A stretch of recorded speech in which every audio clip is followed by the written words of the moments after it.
इस बार जो UP government जनसंख्या नियंत्रण कानून लेके आ रही है, इसके ऊपर हम लोग लखनऊ की जनता से बातचीत करते हैं कि उनका क्या विचार है। एक तरफ सरकार कह रही है कि अगर आप लोगों को उसमें कोई सुझाव देना है कानून में तो आप हमें ऑनलाइन पोर्टल पे आके दे सकते हैं।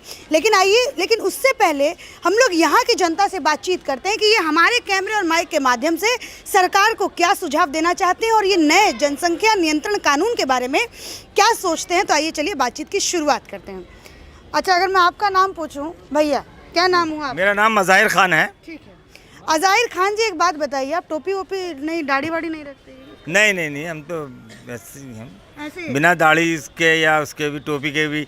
मुसलमान की जो पहचान है वो उसके अपने कामों से है। बिल्कुल सही। चलिए अब बातचीत की शुरुआत करते हैं। ये जो नया कानून लेके आने जा रही है उत्तर प्रदेश गवर्नमेंट, जनसंख्या नियंत्रण कानून, क्या विचार हैं आपके इसके बारे में? ये जो सरकार ने कानून लाया है ये बहुत ही अच्छा कानून है और अधिकतर मुसलमान इसका जो है स्वागत कर रहे हैं, क्योंकि जब 2 बच्चों का कानून लगेगा तो उसके जो बच्चे जो हैं उनकी पढ़ाई अच्छी होगी, उसका माशरी हालात सुधरेंगे और उसमें एक मजबूती आएगी, एक कॉन्फिडेंस आएगा और वो राष्ट्र की जो मुख्य धारा है उसमें आएगा। ये एक बहुत बड़ी बात है इसकी। ठीक है, तो इसके लिए आप उत्तर प्रदेश की सरकार को, खास करके योगी जी को, कुछ कहना चाहते हैं जो वो ये कानून लेके आए? नहीं, योगी जी जब से आए हैं उत्तर प्रदेश में, जो योगी जी की सरकार आई है, उन्होंने कई ऐसे कानून लाए हैं जो मुस्लिम समुदाय के लिए बहुत अच्छे हैं। उसी में से जैसे 3 तलाक का था, ये एक बहुत वो था, 3 तलाक का कानून ख़त्म हो गया, नया कानून बना।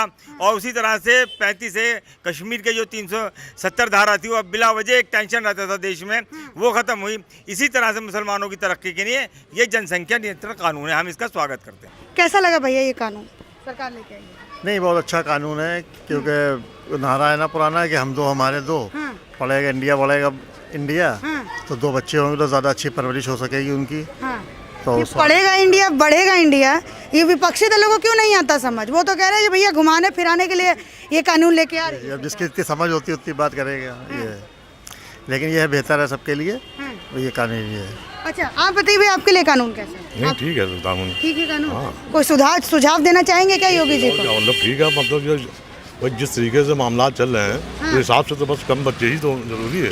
इनको आदमी पढ़ा ले, लिखा ले, कायदे से परवरिश कर ले।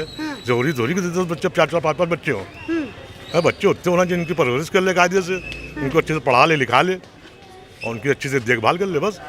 लेकिन ये सब कह रहे हैं दूसरे विपक्षी दल जो है, वो कहते हैं कि योगी जी खाली मुसलमानों को दबाने के लिए। ऐसा कुछ नहीं है। वो अपना मतलब वो है, अपनी सोच है, समझे। अब जरूरी नहीं कि मतलब हर आदमी हमको अच्छा कहे, समझे।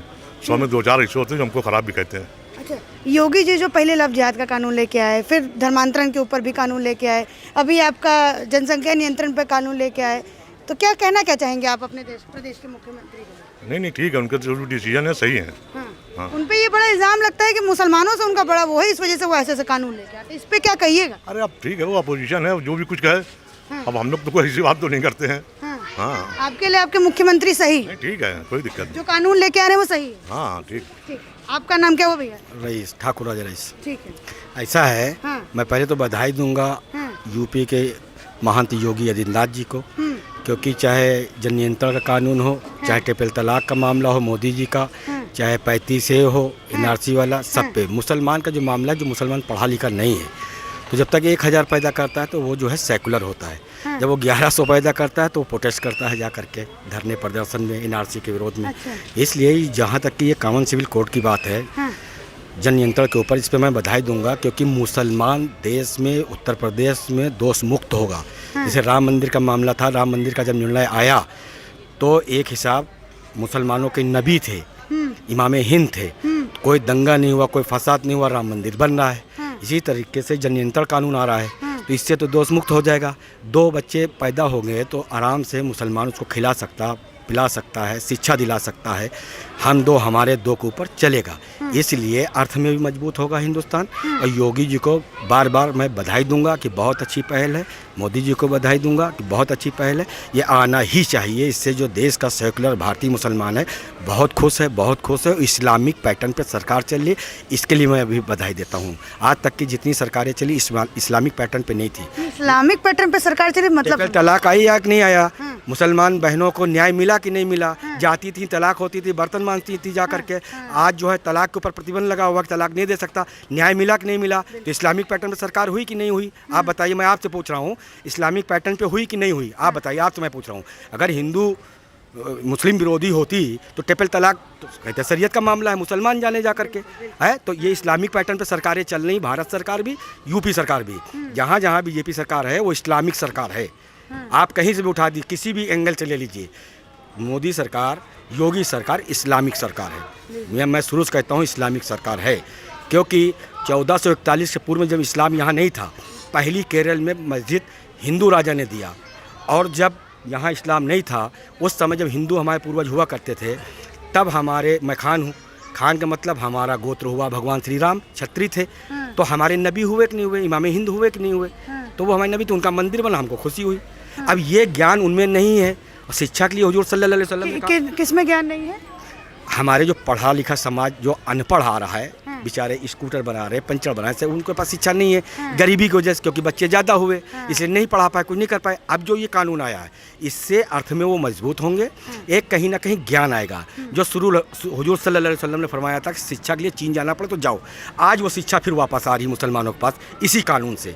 इसको शिक्षा से जोड़ दीजिए, इतना कहना है। इस्लामिक पैटर्न चल रही है, और मैं योगी जी को बधाई देता हूँ, अपने अधिकारियों को भी बधाई देता हूँ जो इस पे जो है ये कानून ला रहे हैं। भैया बहुत अच्छा बोले। एक और चीज़ मैं अगर आपसे पूछूं, ये जितने भी मुसलमानों के ठेकेदार बनते हैं, ठीक, अपने आप को कहते हैं कि हम जो है मुसलमानों के मसीहा हैं, वो इस कानून को थोड़ा अजीब तरीके से, अटपटे रूप से देख रहे हैं।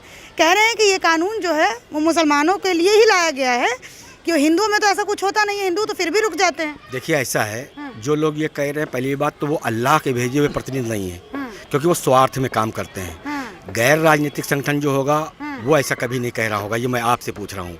ये वही लोग कह रहे हैं जो सियासत करते हैं, कांग्रेस के लोग हुए, बसपा के लोग हुए, सपा के लोग हुए। आपने सुना होगा कि गांव में जब भैंस का बच्चा मर जाता है तो उस पड़वे में जो है भूसा भर करके उसका दूध निकाल लेते हैं। यही काम मुसलमानों के साथ हुआ कि जैसे सपा आई, आजम खां थे, उसको जब चुनाव आया, सब आगे की आजम खां को सब बेचारे भोली भाली जनता मुसलमान से वोट लिया, चलते बने। इस तरीके से बसपा में नसीमुद्दीन थे, दूध वाला काम था, जैसे चुनाव आया, गए नसीमुद्दीन मुसलमान बहुल क्षेत्र में, अपना वोट लिया, सीधे चले आए। तो ये काम बंद हो चुका है। मैं बार बार मैं आपसे कह रहा हूँ, इस्लामिक पैटर्न में सरकार चल रही थी, यहाँ अपराधियों की भी 2 जगह तय कर दी गई, या ऊपर या जेल, समझिए। तो ये इस्लामिक यही फंडा है। जैसे सऊदी अरबिया है, कानून बनाता है, अगर कोई चोरी करता हाथ काट लिए जाते हैं, वही पैटर्न यहाँ के ऊपर आ गया है कि अगर आप गलत करोगे ऊपर जाओगे या जेल जाओगे, तो क्या बुरा है? इसमें तो स्वागत करना चाहिए। खुश है मतलब योगी जी? अरे खुश, मैं कह रहा हूँ एक महंत चला रहा है, और देश जो है पीर फकीर संत ऋषि मुनियों का देश है।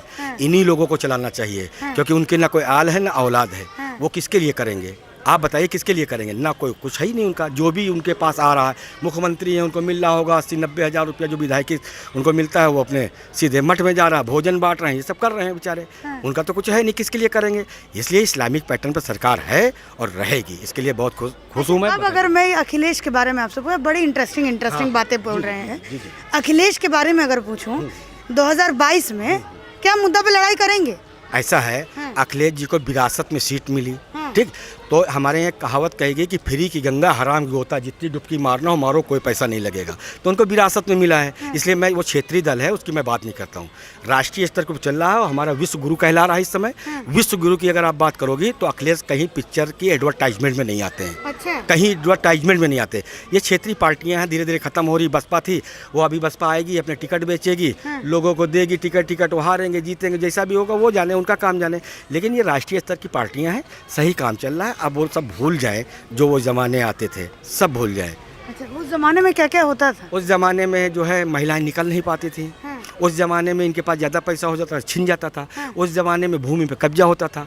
उस ज़माने में पूरे प्लाट इनका हो जाता था। अब ऐसा नहीं हो रहा। योगी सरकार में किसी की ज़मीन पे कब्जा नहीं हो सकता, पहली बात। योगी सरकार में अवैध तरीके से किसी के मकान में कोई नहीं घुस सकता। योगी सरकार में किसी की बहन की आबरू नहीं जा सकती।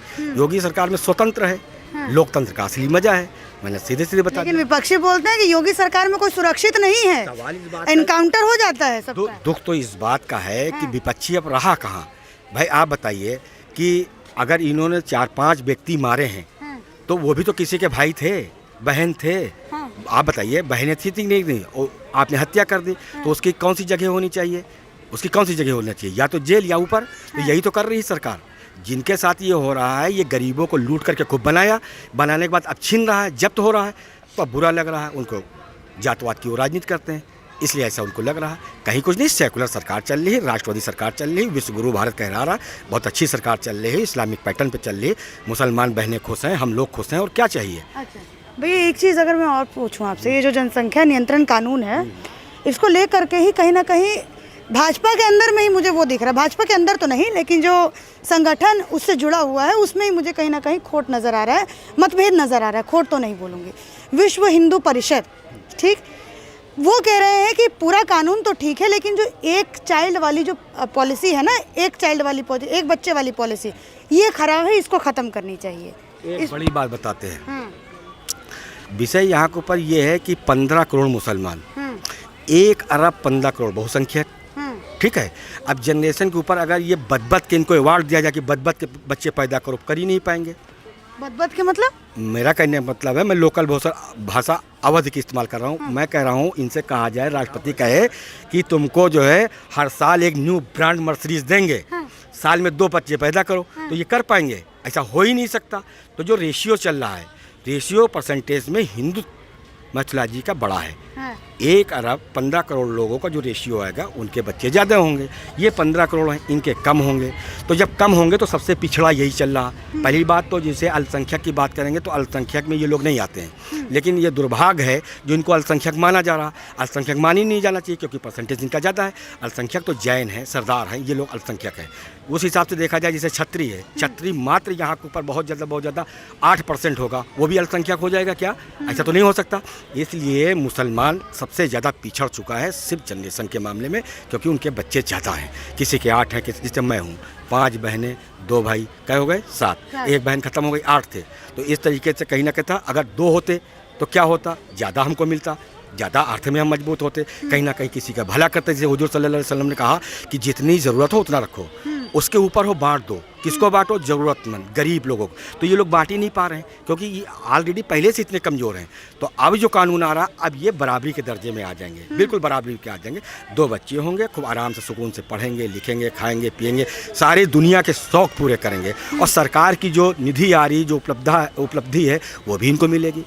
तो क्या वो है, और फिर दोष मुक्त हो जाएंगे। इनके ऊपर साफ था कि 8 बच्चे 9 बच्चे पढ़ नहीं पा रहे, कुछ नहीं कर पा रहे, तो एक न्याय भी दे रही है सरकार। अच्छा, उन मौलवी मौलाना का क्या करना चाहिए? वो तो वही तो बोलते हैं। देखिए ऐसा है, मौलवी मौलाना सन 60 तक 58 तक यहाँ इस्लाम था ओरिजिनल, ठीक है। जब कोई जाता था, हमारे यहाँ बुजुर्ग जब जाते थे तो बेचारे आराम से स्वागत करते थे, हुक्का बीड़ी सब पिलाते थे। आज वो माहौल बिल्कुल चेंज हो चुका है, ये मौलवियों ने किया है। अगर मौलवी इतने श्रेष्ठ होते, बहुत ज़्यादा श्रेष्ठ होते, तो ये नौबत ना आती मुसलमानों को। वो जा कर के वो चीज़ बताते जा कर के कि ऐ मोमिनो जर्रे जर्रे में फैल जाओ, कहीं कहीं तुम्हारी हुकूमत नहीं होगी, लेकिन वहाँ के हाकिमों का हुकूमत का हुक्म मानना, ये बात मौलवी नहीं बताता, क्योंकि उसकी दुकान बंद हो जाएगी, उसकी तो दुकान बंद हो जाएगी। एक चीज़, बड़ी चीज़ मौलवी बताएं, मौलवी 5 टाइम नमाज पढ़ाता है, लेकिन वह जब किसी को ताबीज़ या दुआ देता है उसकी पूरी नहीं होती। क्यों? जो आदमी कभी नमाज नहीं पढ़ने गया, जो आदमी कहीं गया ही नहीं, वो हुआ वली फ़कीर। उसने कहा जा तेरी औलाद होगी, हुई। हमारे यहाँ जो फ़कीर हुए, उन्होंने कहा जा तेरी औलाद होगी, हुई औलाद। जा तेरी रोजी चलेगी, चली रोजी। जा तू हज पे जाएगा, गया वो, उसका हुआ। लेकिन जो मौलाना, ये जो मौलवी 5 टाइम की नमाज पढ़ा रहे हैं, उनकी दुआ नहीं कबूल हो रही, क्योंकि कहीं ना कहीं स्वार्थ का भाव है। हमारी जनरेशन को उन्होंने पीछे कर दिया, हमारे युवाओं को उन्होंने पीछे कर दिया। आप बताइए, हदीस है, खुतबा है। हदीस उसको कहते हैं जो लिखी जाए, खुतबा उसको कहते हैं जो हुजूर सल्लल्लाहु अलैहि वसल्लम ने मस्जिद में खड़े होकर के बताया हो, उसको रूलिंग कहते हैं इस्लामिक। उन्होंने कहा उनके लिए, मौलवी के लिए, कि अगर किसी जवान लड़की की बारात आ रही हो और तुम मस्जिद में हो और नमाज पढ़ रहे हो और तुम्हारे कान में आवाज़ आए कि जरीना, सकीना, जो भी नाम हो, अगर उसकी बारात आ रही तो तू जाना, उसके माँ बाप से पूछना कि निकाह के लिए कोई आया कि नहीं आया। अगर नहीं आया तो निकाह पढ़ाना जा करके, और पैसे ना लेना, दुआ दे करके आना। ये हुक्म है। क्या कर रहे हैं वो? 1100 रुपये दो तब निकाह पढ़ाएंगे, 600 रुपये दो तब निकाह पढ़ाएंगे। लड़की की शादी है, सूट दो, टोपी दो, ये क्या है? ये इस्लाम नहीं है। इस्लाम ये है भूखे को खाना खिलाना, प्यासे को पानी देना, मोहब्बत, अमन का नाम इस्लाम है, जो इस्लामिक पैटर्न पे चल रही, जिसको हमने बताया। इस्लाम ये नहीं कि कोई चीज़ आई। भाई आप बताइए, संगठन का सियासत से कोई अंतर वो नहीं होना चाहिए, दूर दूर तक की रिश्ते नहीं होना चाहिए। सरकार का काम है अपना करे, संगठन का काम है हमें अपना करें। जहाँ पे मौलवी सियासत में घुसेगा वो वहाँ ख़त्म हो जाएगा।